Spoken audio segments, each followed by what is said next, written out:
I'm Griff, and I'm in the most beautiful place in the world, and that's not an exaggeration. This is Humboldt Redwoods State Park. Oh, Winter Rain decided to sing right when I introduced. And today is one of our speaker series to celebrate our Centennial anniversary. And so we're doing every month at the last Saturday of the month or near the last Saturday of the month, we're doing a interview with someone who is completely relevant to this planetary gem that we call Humboldt Redwoods State Park. And this couldn't be any more, I'm so excited about this interview because there would be no Humboldt Redwoods State Park if it weren't for Save the Redwoods League. Save the Redwood League, they have came up here in 1918. The founders came up in 1918, and they connected with the existing movement of women's groups who are trying to save the redwoods. And together, they saved not only Humboldt Redwood State Parks, but lots of other parks in the redwoods, and continue 102 years later. That's how long Save the Redwood League has been in the game.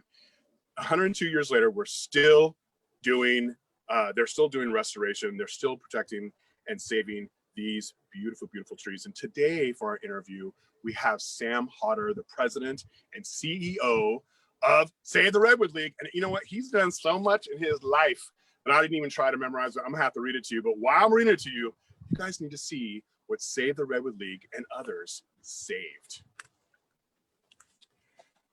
So Sam has done a lot in his life. He joined the league as its president and CEO in September of 2013.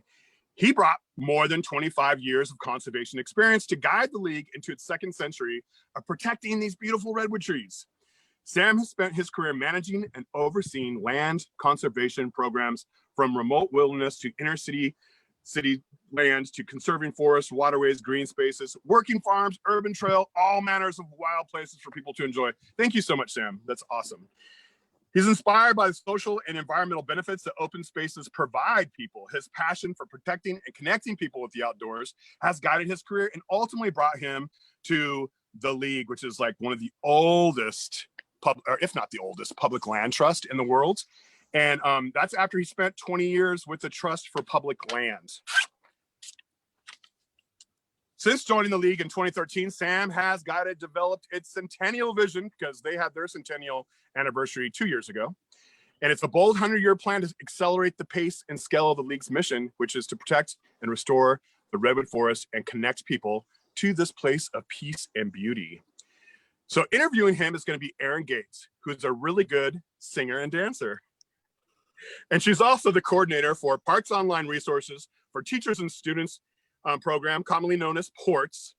Erin has been working very hard and to digitally connect kids so there are no barriers to access this beautiful and special protected place, especially during this time of a pandemic. So welcome, Erin, welcome, Sam. So excited to hear you both. Tell us this wonderful story of your connection to the redwoods. What an introduction, Griff. Thank you very much for that. How about that? I know we can't. How do we beat that, Sam? Oh, I know. We should just have him talk. I think we should, or maybe he could sing and dance because he's a great singer and dancer too. That's right. I think just do that right across the log behind you. That would be great. Actually, well, we're not supposed to climb on the logs. They're protected. But I think that's a great idea. Well, good morning, Sam. Thank you so much for joining us today. What a treat and a privilege to have you speak with us to help us celebrate our 100th birthday here at Humboldt Redwoods State Park, and a happy belated 100 to Save the Redwoods League. And a huge thank you, because without Save the Redwoods League, we might not be standing here today. And so one of the first questions that I had for you was, Griff talked a little bit about the history of Save the Redwoods League here at Humboldt Redwoods State Park, but it's a pretty epic story. If I'm gonna use that word, because it is. And I was hoping you might be able to go into a little bit more detail about the early preservation movement, what was happening up here, and what inspired people to come here and help start protecting these incredible trees and this incredible ecosystem that I have behind me. And I have it behind me too. You sure do. Who are those people, by the way?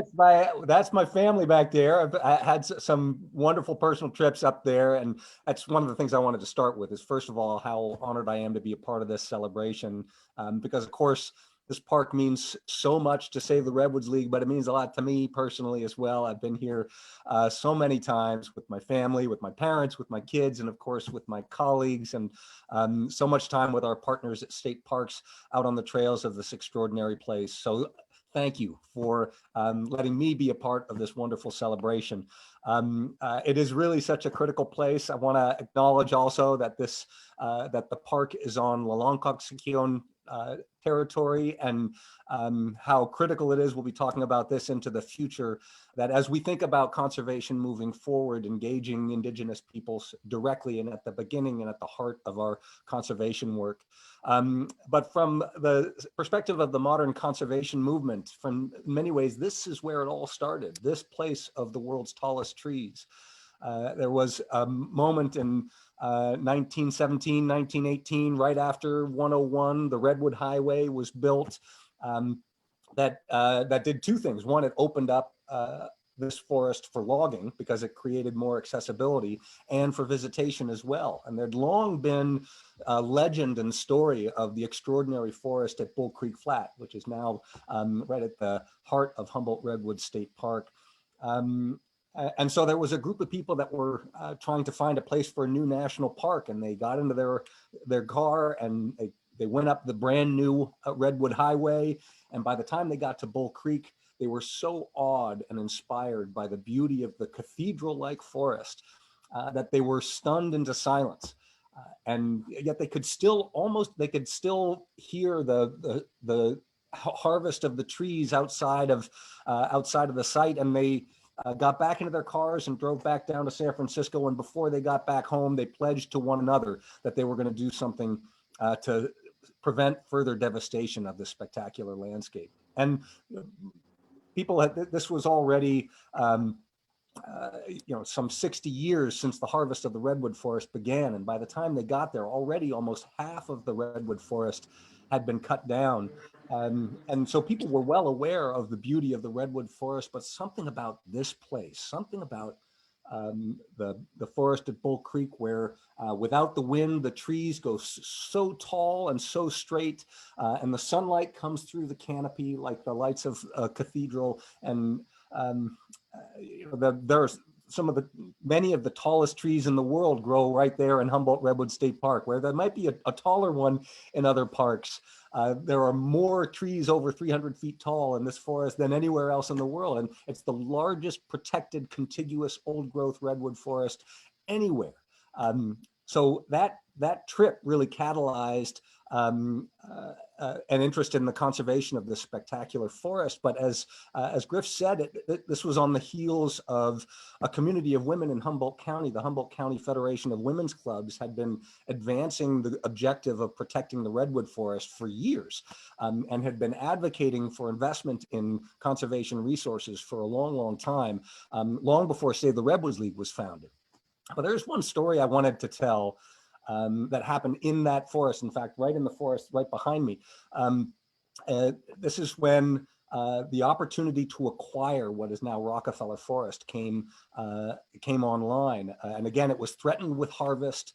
And the early leaders of Save the Redwoods League were able to get the Rockefeller family, John D. Rockefeller and his family, to come out from New York to California and have a picnic in this spectacular place, because they knew if they could have that experience, that extraordinary moment of solemnity and almost spiritual power in the redwoods, then it would inspire engagement in the effort to protect it. And sure enough, they set up a picnic table and they were lined up around it. We have a picture of it. It's really incredible. And they had this lunch, and then Mr. Rockefeller asked to be excused for a moment. He walked out into the woods to have a moment alone and to experience the place in solitude. And he came back a little while later and said, "All right, we've got to save this place." And so he made a catalyzing gift, but there was something really special and unique and transformative about that gift, in that he said, "I will help you protect this place, but I will provide only half, and only if the state of California matches it." He didn't want to be some big philanthropist coming in from out of state. He wanted to build on the community's commitment to saving this place. He wanted to share in a community engagement. And so he leveraged his contribution with what was really the first state park bond. Just a few years later, in 1927, Save the Redwoods League worked to pass a state park bond. It passed in every county by 60% in California as the first state park bond to leverage that philanthropy and begin assembling the lands for what we now know as California State Park System. So that place, that spiritual, powerful place, that place of fundamental beauty, of nature at its most powerful, is what inspired that early catalyzing investment in our state park system. So this is really where it all started. And it's pretty amazing also, first of all, I want to acknowledge that the people that are watching this today are Humboldt State Park lovers. So we are kind of a family of people who really appreciate the beauty of this place. So much of these stories are things that you're well familiar with, but I'm going to tell them anyway, because they're part of what keep me going and part of what has continued to inspire the conservation movement. When you drive up and down the Avenue of the Giants, and you're met with trailhead after trailhead and day use area and grove that is dedicated to a group of passionate and generous people that helped to leverage those state funds, whether it be the Federation of Women's Clubs Grove, whether it be the Garden Club of America Grove, which is near and dear to our hearts. Each one of those represents a group of people who rallied around this beautiful place and worked to save an unmatched forest for all of us. And there was a dedication at the Garden Club of America Grove. And there's a story of when the Garden Club women were going from a meeting up in Seattle back down to California. The whole membership was locked in on this train. They were a captive audience for hours. And an officer of the Garden Club of America at the time was also a counselor of Save the Redwoods League. And she went car by car on the train, seat by seat, row by row, soliciting donations to help Save the Redwoods League acquire land in what is now the Garden Club of America Grove. And by the time they got to their destination, she had talked to every single member of the Garden Club of America on that train and raised the funds necessary to help us buy that grove of old growth redwood forest. It really was remarkable. And then at the dedication of that grove in 1935, there was a woman named Dr. Aurelia Reinhardt, and she was actually the first, she was one of the founding board members of the East Bay Regional Park District. An incredible woman, an incredible leader in the conservation movement. And she made a speech. I'm going to read it to you real quick just because I love it. She stood right there in the Garden Club of America Grove, there in Humboldt Redwoods State Park. She said to the gathered celebrants, "I'm grateful that women, thoughtful, cooperative, generous, constructive, have conceived of the idea of our continent as a garden. From the Appalachians to the Olympics, from the Rio Grande to the pointed firs of Maine, to this state so dear to us, where these redwoods rise higher to the arc of heaven." There's something about the traveling through the Avenue of the Giants and seeing all of these groves from back in the day, where donors from around the country went arm in arm with the voters of California who voted in these bonds to acquire these lands and joined forces together to save something so special. It was a turning point in our country. It was a turning point in how we collectively felt about the beauty of the natural landscape. And it was reflected in a national drive to save the redwoods. So this is where it all started. That is, you just told me some stories that I haven't heard before, Sam. So I'm so glad that you took the time to tell us those stories. And I have the chills. And I see the passion on your face talking about these early heroes. And I don't mean early in the grand scheme of things, because as you mentioned, and thank you for making reference to it, there have been stewards protecting these lands for thousands of years, since time immemorial.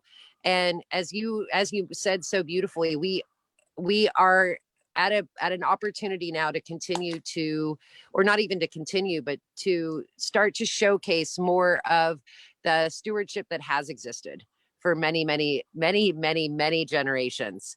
And the stewards that you just spoke of, that came around about 120 years ago just continued that legacy that had already been here for thousands of years.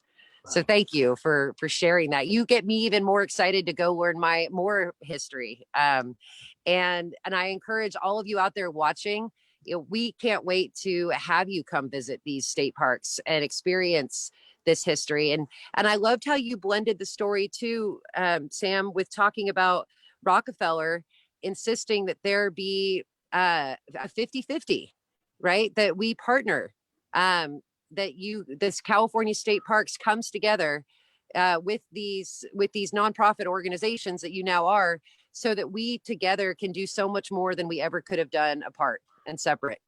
Indeed. So, wow, beautiful. What a great way to start this interview. And speaking of 100+ years ago, there's been a lot of reckoning, if you will. There's been a lot of soul searching that has happened in our society over the last year, and a lot of difficult history and difficult truths have come to the surface, and especially made some organizations that at one point been on a pedestal have to do some soul searching and looking at the roots of their organizations, and by looking at their past, finding ways that they can move forward in a more healing and inclusive way. And Save the Redwoods League is one of those organizations that has had to come to terms with some of its difficult history from their early years. And I'm wondering if you would share a little bit with us about your process that your league has experienced over the last 100 years, and maybe a little bit about that difficult history, if you don't mind. Absolutely. And you're so right. We've been through a lot this past year, and it's also given us the opportunity and the responsibility to think about the role that we've played in collectively in building the foundation of exclusion and some of the systemic racism that we're struggling to overcome as a country and as a culture. And Save the Redwoods League is not immune from that. In fact, as you're referencing, some of our founders that we've celebrated for so long were also leaders in the eugenics movement, which is a pseudoscience that was a big deal back in the early 1900s, and was kind of a core foundational element of some of the systemic racism that we're struggling with so much today. And the League's founders' role in that movement is something we really needed to address and acknowledge before we could effectively turn the page to a new era of conservation engagement. As we think about, as I was saying, all of the people who stepped up to help us protect these groves back in the 1900s, and the diversity of perspectives that's reflected along those grove signs as you go, there were a lot of our community that were excluded from that process and continue to be excluded from the conservation table. And if we're going to do right by our mission, by our purpose, and to a real commitment to healing, and there's no better place to talk about healing than in the redwood forest and in nature.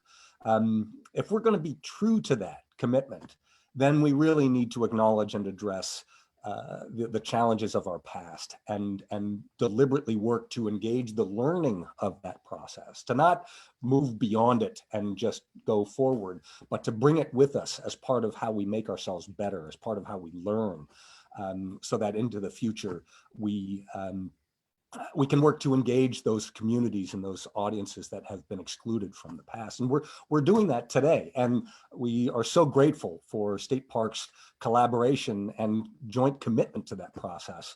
We're doing that at Rancho del Oso at Big Basin State Park, where with the tragedy of the fires, the western access is one of the only ways the public can access the property. Excuse me, I got my dog going in the background. That's perfect, isn't it? So Rancho del Oso is a terrific. Sam, he just wants to be part of the interview. Of course she does. Right. Of course she does. There you go, girl. There you go. It's an opportunity. Rancho del Oso is a great place in Big Basin State Park where there's an opportunity for us to create access and programming and educational access for some of the marginalized communities in the Bay Area. We're doing it through our outreach programs where we're deliberately trying to build stronger relationships where we can engage tribal communities at the beginning of projects as co-leaders and as bringing the indigenous knowledge that's so critical to our stewardship to bear as we design land acquisitions or forest restoration projects or park design projects. There's so much that we can collectively do as park leaders to help advance a different conservation future.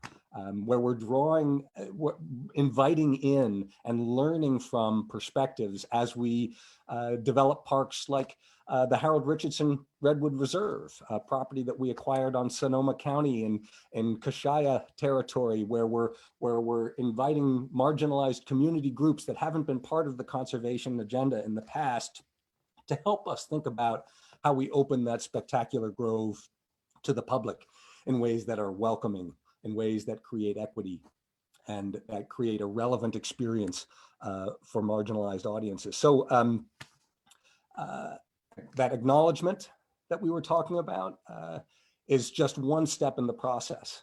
We really need to work together to find ways to invite more of our full and diverse community to the table as we advance these conservation projects. And it's really important that we have this conversation as we're thinking about the Centennial of Humboldt Redwoods State Park, and as we think about the Founders Grove and the story we tell in the Founders Grove. It's really important for us to incorporate that acknowledgement as we think about reimagining the public's experience in the Founders Grove, be more honest and transparent and more complete and full in our telling of the story of our founders, and also about the story of the women leaders who were so critical to establishing Humboldt Redwoods State Park and the indigenous communities that have been living there for millennia and stewarding that landscape, and how their exclusion from the land has been part of the suffering that we're trying to heal from. So I do think it's important, and it is making our redwood conservation mission even stronger. Yeah, couldn't agree with you more on all of that. And Griff just echoed the same. You know, we have to be willing to acknowledge pain in order for us to move forward. And if we don't make space for that pain to be acknowledged, then we can't grow. And so even though this may be difficult, as we're all moving through a lot of unrest and discomfort, that could be the word of 2020 and 2021 is discomfort. Yet as we move through it, we're going to be better because of it. And it has been refreshing to see how your organization and others and California state parks, we are all coming together to acknowledge difficult truths, and we're acknowledging that there are audiences that have been historically excluded from not only the conservation field, but also from these 280 beautiful California state parks that we're charged with protecting. And you know, you mentioned a few things, but you're right. We're at this precipice right now, right? We're celebrating 100 years of protecting this beautiful place, but now we also get to look forward to the next 100 years. And how are we, that means yourself, Save the Redwoods League, and California State Parks, how are we looking towards the future to make sure that any of the pain from the past doesn't move forward into the future? How are we going to make these beautiful cathedral-like places accessible to all audiences? In what ways is Save the Redwoods League already doing that? And what ways do you hope that we can continue to partner together to do that more so? Well, that's a great question, and I think I touched on a couple of them. But one of the key elements is, frankly, the stories we tell and the way we communicate the value of these places in ways that's more accessible, that tell us a more culturally rich story. to make sure that the full diversity of the visiting public is reflected in our organizations, and again in the stories that we tell, and that we are deliberate in reaching out to those communities that have been excluded in the past and building bridges. So much of the work through the Porch program, through the League's education program that is designing Redwood curriculum, that is introducing California school kids to the ecosystem that is their backyard in ways that's more accessible. There are so many ways that we can, lay bricks of the foundation to reestablish a sense of connection, a sense of ownership, a sense of welcome to more diverse communities. And I do think, as I said,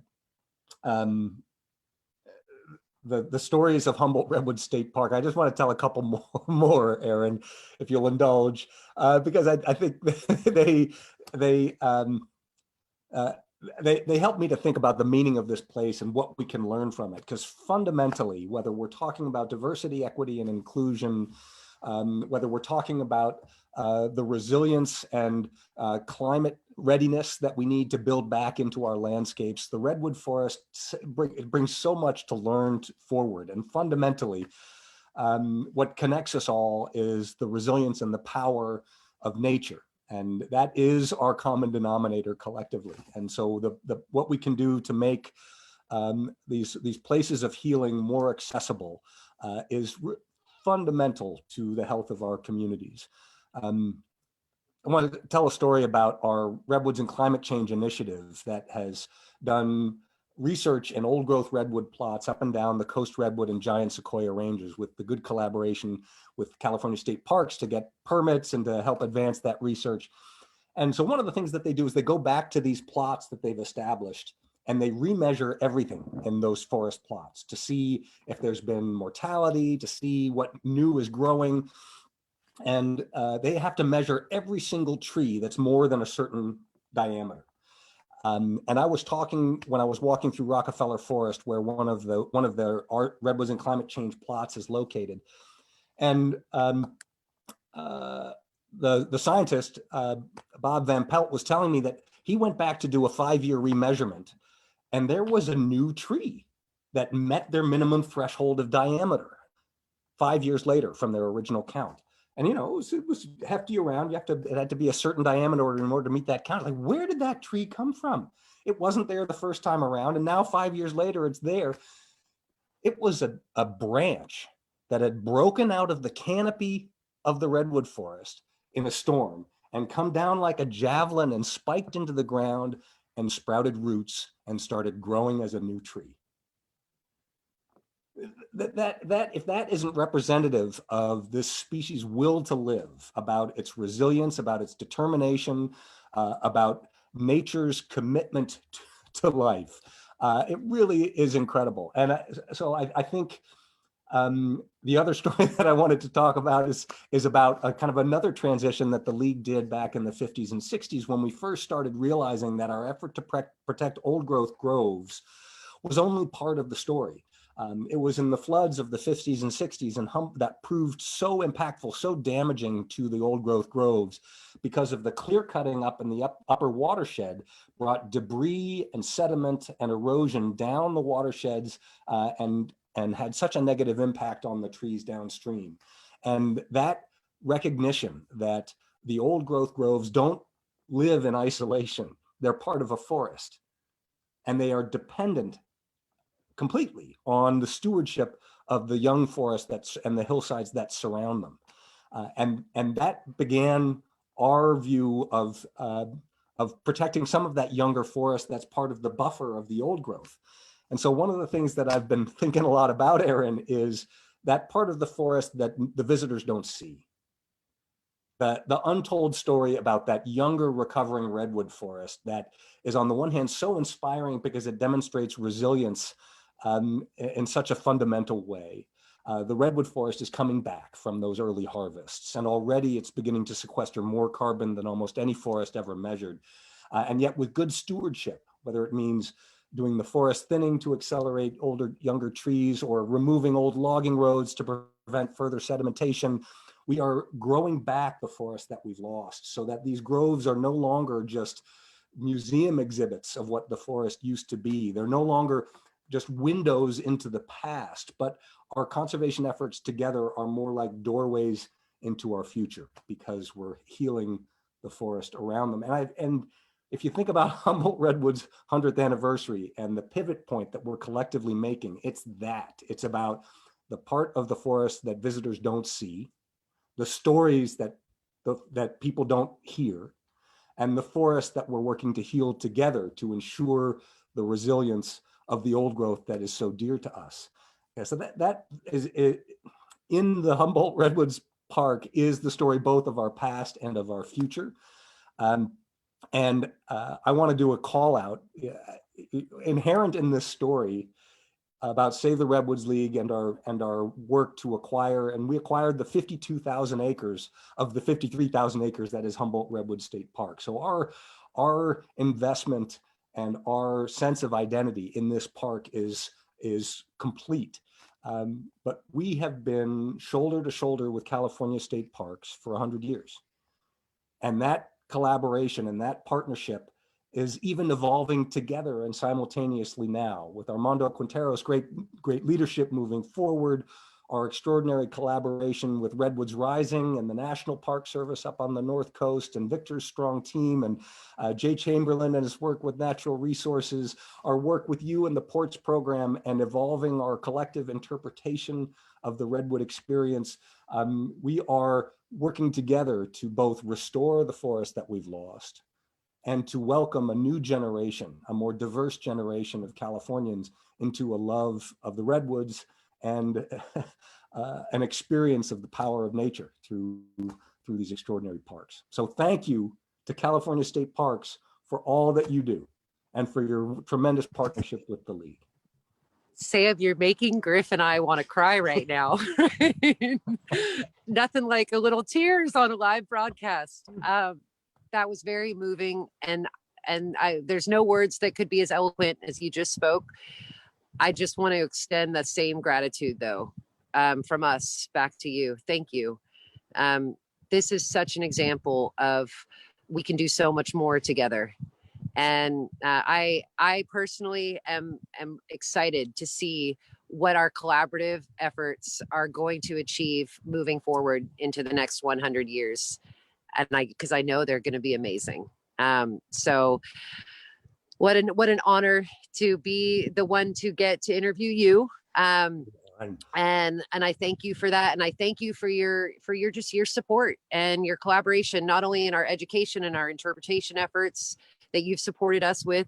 There are so many things that we are doing in California state parks that we could not do without Save the Redwoods League support. So thank you.